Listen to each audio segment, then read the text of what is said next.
আগুন লেগে রাখছে একটা মানুষ, মানে পাও দেখা যায়, হাতও দেখা যায়, ডর বই দেখাইতেছে। এখানে আসলে মারার কেসের আসামি মনে হয় কাইটটা কুইট গাতা কইরা পুরা দিছে। লাশটা পুরুষ না মহিলা নির্ণয় করা এখনো সম্ভব হয়নি। আপনার এখানে আইসেন না দাও নিয়ে হুমকি দিতেছে, হারারে বারবার ডর বই দেখাইতেছে। এখানে আসলে মারার কেসের আসামি দিন এই দিন। তারপরে এই কথা শুনে একটা সন্দেহমূলক আমার স্বাস্থ্য ভাইয়ের গেছে পরে আমার চাচাতো ভাই নাম হলো ইমরান, তা গ্রামে গেছে। গেরার পর আমি শুয়ে আসছিলাম, তো আমরা ডেকে টেকে নিচে, আমরা গ্রামের মই মুরব্বী ডেকে টেকে আনছে, বলছে এই পরিস্থিতি, হে এই ধরনের কারবার করতেছে। তো আমরা গ্রামের মই মুরব্বী নিয়ে আমার বাইক নিয়ে সবাই আসছিলাম। আসার পরে সে আমরা দেখা বলছে আপনারা কিসের জন্য আসছে। বলছি আসলাম কিসের জন্য, তোমার এখানে দুমা কিসের?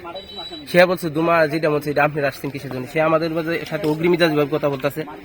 তো আমার বড় ভাই বলছে, আমার এক ছোট ভাই স্বাস্থ্য ভাই রুমান বলছে, রুমান তুই দেখিয়া তো না আপনার এখান থেকে যেতেন। পরে লাস্টে গেছে, যাওয়ার পরে আমার স্বাস্থ্য ভাই রুমান গেছে, যাওয়ার পরে গিয়ে দেখতে হেন আগুন লেগে রাখছে একটা মানুষ, মানে পাও দেখা যায়, হাতও দেখা যায়। তো ওই সময় সে দেখিয়া দৌড়ে দুইটা চিল্লি দিয়েছে, কিন্তু মানুষ করতেছে।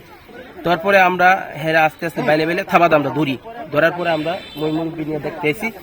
দেওয়ার পরে দেখে আমরা ভিতরে একটা বই ঢুকেছে, দেওয়ার পরে হেরা আমরা আটকে বানটান দিলাম। দেওয়ার পরে বাজারে গেলাম, পরে মই মুরব্বী আমরা সিদ্ধান্ত দিচ্ছি এটা তো আর আপাতত এটা কোনো ধৈর্য না, আমরা প্রশাসনকে জানাই। এটা দেখলাম পুলিশ দাঁড়ানো, আর একটা কি বডি ডই নাকি তার তিনটা গুইরা থুয়ে রাখছে, ফুইরা চাইছে, চিনার কোনো জু নাই। এরপরে আরেকটা ছেলে কুদাল দেয়া মনে ঠ্যাঙ্গের আড্ডুইব, একটা টুকা বাইর করছে কুদাল দিয়া। তখন কি এটা ছেলে না মেয়ে ওই মারছে, এটা মনে হয় কাইটটা কুইট গাতা কইরা পুরা দিছে। একটা দুচালা ঘরের ভিতরে গোত্র কইরা একটা মানুষ অথবা অন্য কিছু চেনা যাইতেছে না। আমরা প্রায় মানুষই বলতেছি এটা পুরাইয়া আগুন লাগে পুইরা আপনার সাই করে থুই দিছে। কে করতে পারে না পারে সেটা আমরা জানা, অবশ্যই রাত্রাকাল করছে। এবং এই হলো একটা ছেলে পাওয়া গেছে, শাওনাজের ছেলে, তাকে আটকে রেখে ছেলে গ্রামবাসী আটকে রেখে পুলিশে তদন্ত করা হয়েছে। তোমার শনিবার শুনছি ফুরা লাইছে হইনা দেখতাম আইসি ওখানে এই ঘরটা হারা শেষ করে এটা আমি ধরো বাবা হুড়তা হইনা জায়গা দেয় দেখে যা কার পুত শেষ হয়েছে। প্রাথমিক পর্যায়ে দেখা যাচ্ছে যে পুরো একবারে ছাই হয়ে গেছে। লাশটা পুরুষ না মহিলা নির্ণয় করা এখনো সম্ভব হয়নি।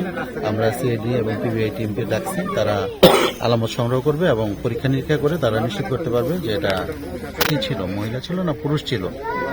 তো প্রথম পর্যায়ে আমরা জানতে পারছি যে এখানে ওই একজনকে আমরা আটক করছি, ফারহান নামে একজনকে আটক করছি, সেই সম্ভবত এই কাজের সাথে জড়িত আছে। তা আমরা ইনভেস্টিগেশন করতেছি, প্রকৃত জড়িত যারা তাদেরকে বের করার জন্য আমরা সর্বোচ্চ চেষ্টা করতেছি।